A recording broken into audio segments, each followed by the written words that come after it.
हमारी संस्कृति, हमारे संस्कार सदा रहें हमारे साथ। सब्सक्राइब करें तिलक।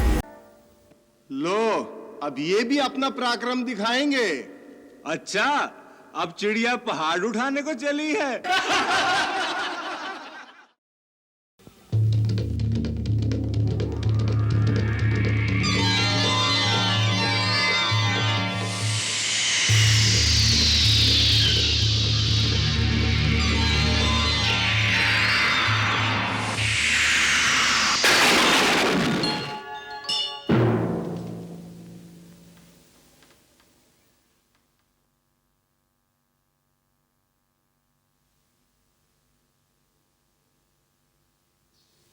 देश देश और द्वीप द्वीप के बड़े बड़े राजा और राजकुमार मेरा प्रण सुनकर इस स्वयंवर में आए हैं।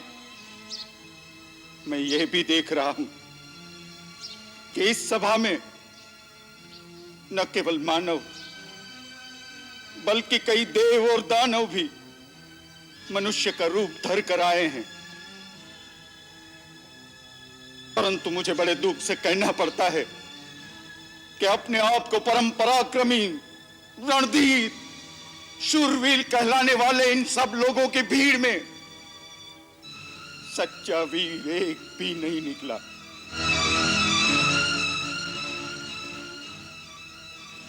सीता जैसी दिव्य पत्नी, महान यश, अनुपम कीर्ति एक साथ पाने के लिए मैंने केवल बल और पराक्रम का शुल्क रखा था, परंतु इन शूरवीरों में से किसी ने भी उस मूल्य को चुकाने की क्षमता नहीं दिखाई।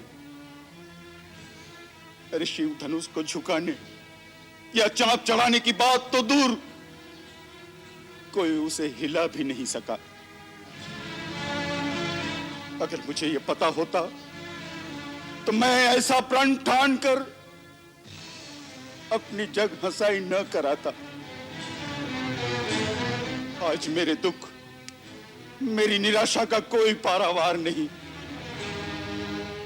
अगर मैं ये प्रतिज्ञा तोड़ दूं तो कुल का कलंक कहलाऊं, पूर्वजों के सुकृत नष्ट करूं और मैं अपना प्राण रखूं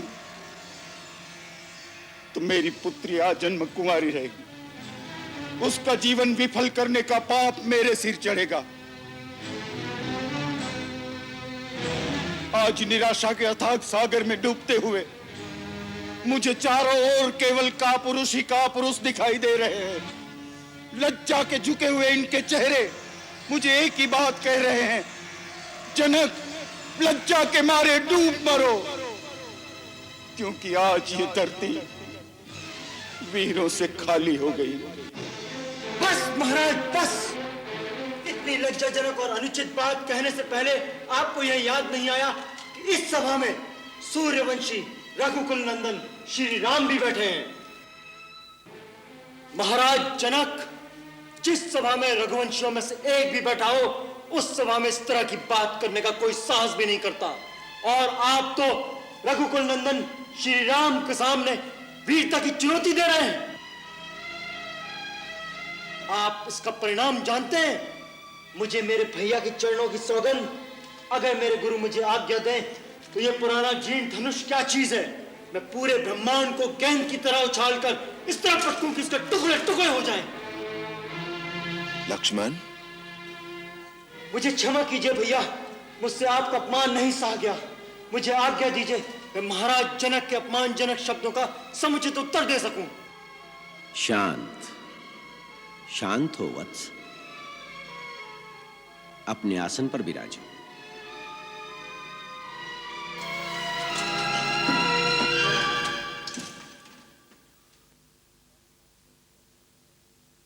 किसी का अपमान करने का मेरा विचार नहीं। घोर निराशा के कारण यह उद्गार फूट पड़े। यदि किसी की अवहेलना हुई हो तो वो मुझे क्षमा करें।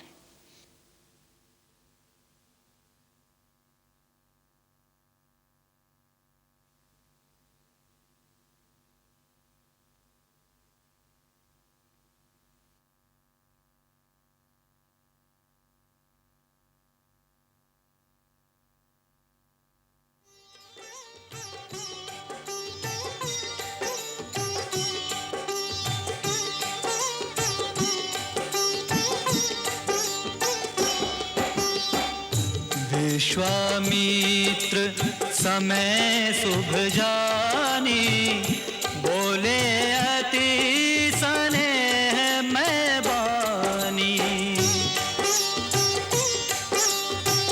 उठहु राम भंजहु भव चापा, मेटहु तात जनक परितापा।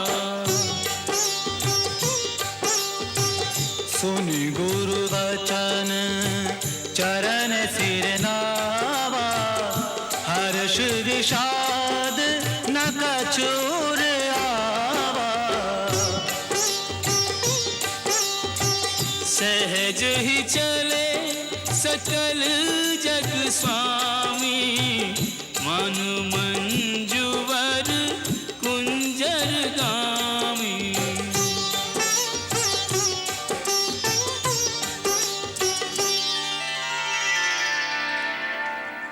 उदित उदय गिरि मंच पर, रघुवर बाल पतंग। विकसे संत सरोज सब, हर्षे लोचन भृंग।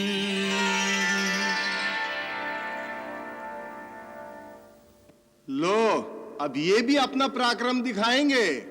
अच्छा, अब चिड़िया पहाड़ उठाने को चली है।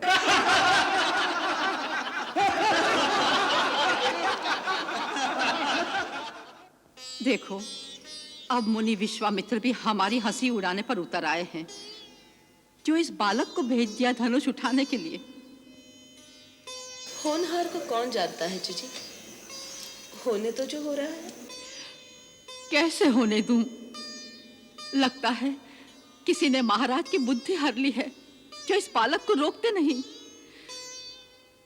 जिस धनुष को एक से एक महाबली और प्रतापी राजा हिला नहीं सके, उसे ये पुष्प की तरह कोमल बालक कैसे झुका पाएगा? पहले ही हमारा बहुत अपमान हो चुका है, अब और उपहास न कराए महाराज। तब राम ही बिलो की बेदेही, सभय हृदय बिनवती जेहि तेहि।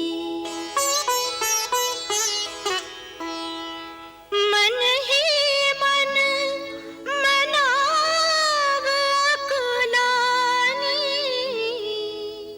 हो प्रसन्न महेश भवानी।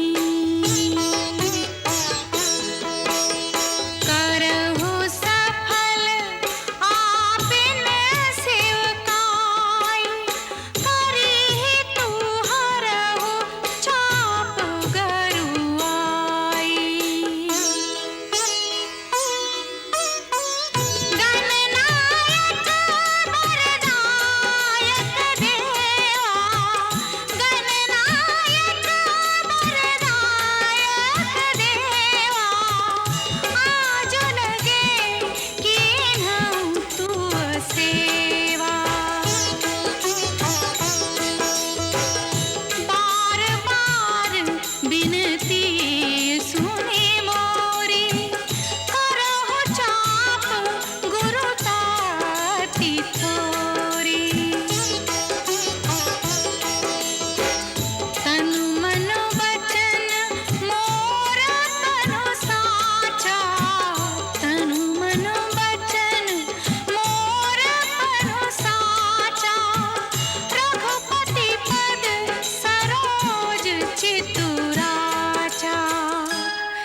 तै भगवान सकल उर्वासी, करहु मोहि रघुबर के दासी। करहु मोहि रघुबर के दासी।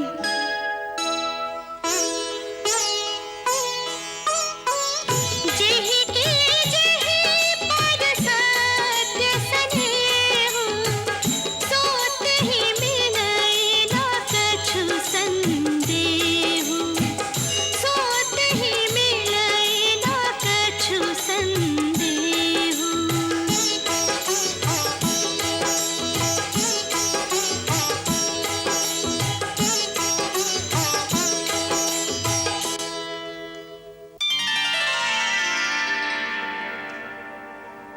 राम विलो के लोग सब चित्र लिखे से देखी चित इसी कृपायतन जानी विकल विसेखी।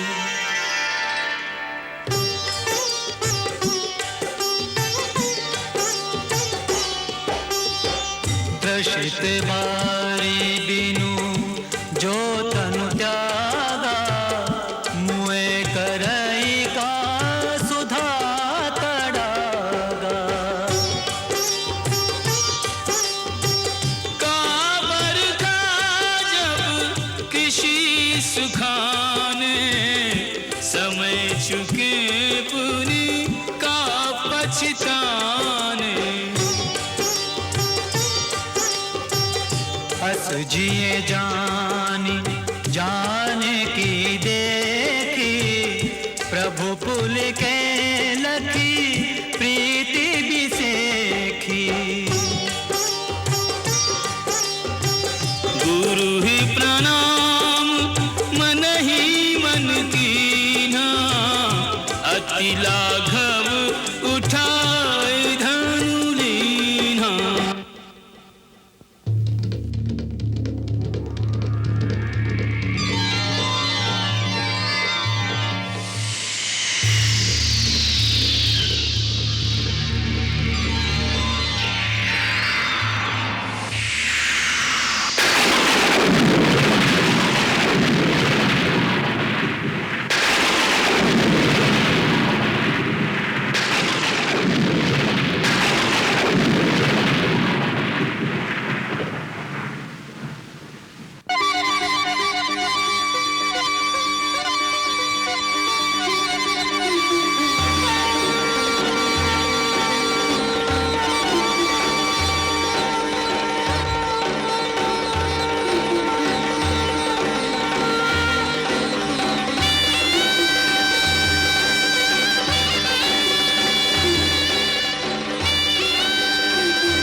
जाओ बेटी, वरमाला पहना दो।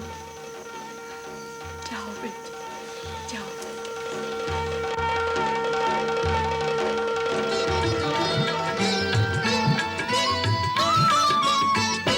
श्री रघुवर कोमल कमल नयन को पहनाओ जयमाला,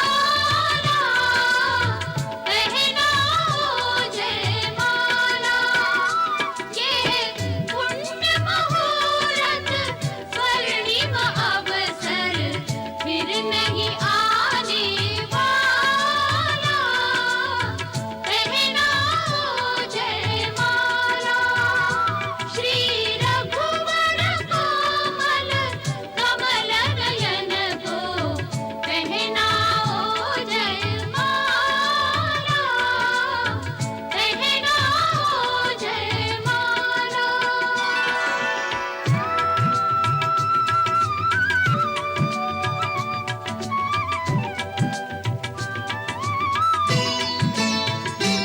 दो चारु चरण चलते चलते